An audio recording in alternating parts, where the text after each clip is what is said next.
Oh, you feel it deep in your bones, that constant, draining exhaustion from your relationship. It's a profound confusion that has you second-guessing everything. You read about narcissism, but the classic signs you hear about don't seem to line up. The person you're with isn't the loud, arrogant, chest-pounding type that everyone describes, and it's making you question your own sanity. So you find yourself wondering, am I just being too sensitive? Am I the one that's being unreasonable? What if the signs are just different?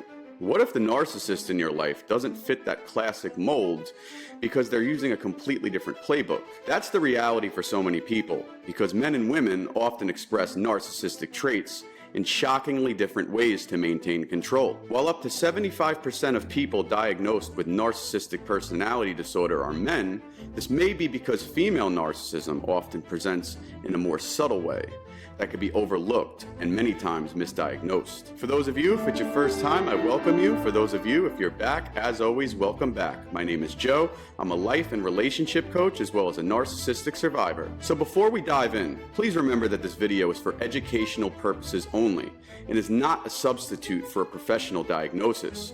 If you're struggling, please consider reaching out to a qualified mental health professional. One of the clearest distinctions is how they express aggression and control. It's important to state up front that these tendencies are not rigid rules. Men can be covert and women can be overt. Male narcissists often lean into what is known as overt or grandiose narcissism.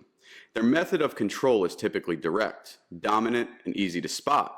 It might show up as explosive anger, intimidation, or creating a clear power imbalance in the relationship. They might often be critical, publicly humiliate you to feel superior, control the finances to create dependency, or fly into rage when they feel like their authority is questioned. Their partners often feel disrespected, powerless, and like they're constantly walking on eggshells, carefully managing their words and actions to avoid the next outburst. On the other hand, though, female narcissists are more likely to use covert or vulnerable narcissistic traits. Their aggression is often passive and relational, which can be harder to detect. Instead of yelling, they might use gossip, social exclusion, or spreading rumors to isolate you from your support system. Their control is subtle and manipulative.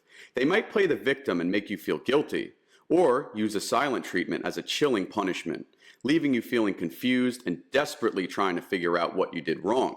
This kind of covert manipulation is so damaging because it's incredibly hard to pin down. It's a quiet hostility that can make you feel completely alone in your own life.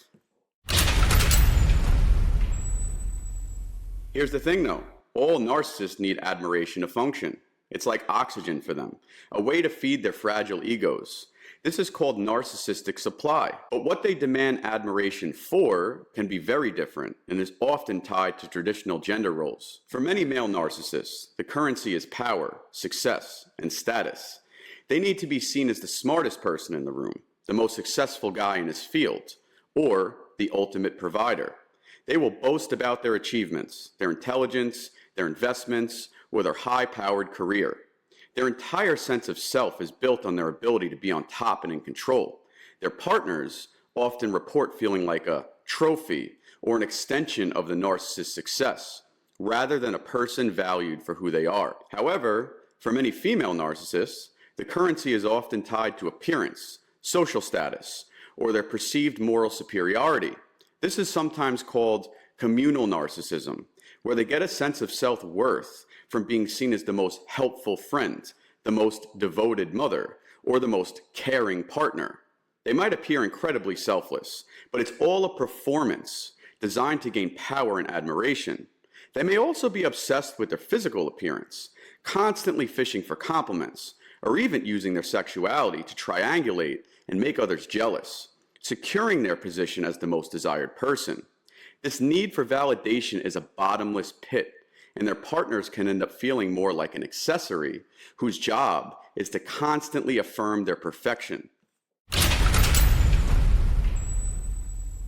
How they use their emotions is another huge point of difference. A male narcissist is often marked by a more direct lack of empathy. They could be emotionally cold, detached, or completely dismissive of their partner's feelings, making it obvious that their own needs come first.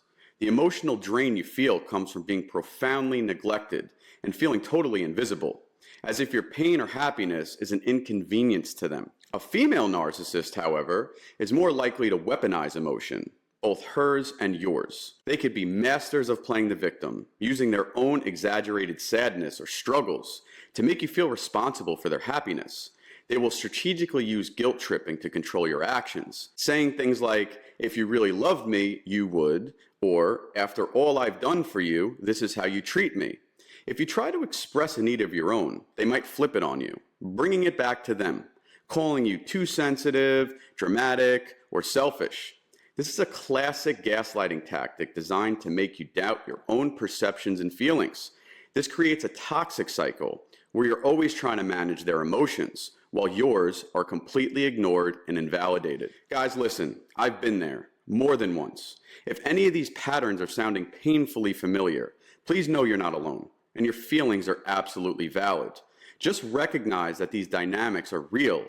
It's the first, most crucial step to getting your power back. So if this video helped you connect some dots, please hit the like button and subscribe for more content that helps you make a sense of complex relationships. I'd be honored if you would share your experience in the comments. Your story could be the very thing someone needs to read today to feel less alone. Understanding these differences isn't about one type of narcissism is better or worse than the other. They're both incredibly destructive. It's about shining a light on the subtle, confusing, and often hidden forms of emotional abuse. Male narcissists tend to use overt dominance, aggression, and need for status to control their world. Female narcissists often rely on more covert methods, like relational aggression, victimhood, and the weaponization of emotions. Knowing that narcissism can be quiet, play the victim, and be socially savvy is so important. It validates the experience of people who are suffering in silence, confused because their reality doesn't fit the textbook definition. Knowing these patterns helps you know what's happening. Trust your gut, set boundaries, and finally, start your journey to healing. You're not crazy, and it's not your fault.